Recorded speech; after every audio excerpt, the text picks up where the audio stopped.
Всем привет! Сейчас покажу альтернативу RCA.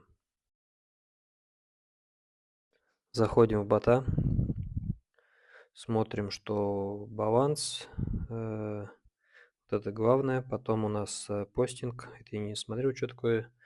Заработок, это какие каналы подключены. Потом идет продвижение и обмен. Обмен это обмен подписчиками. В конце у нас кошелек. Можно посмотреть баланс и поставить на вывод. Сейчас зайдем в канал и посмотрим настройки. То есть как в принципе, как и в RCA все идет. Средний CPM, средний доход. Можно обычную рекламу, можно тизерную рекламу выбрать. Поставить минимальный CPM. Также можно максимальный доход поставить. Ссылка на бота в описании канала.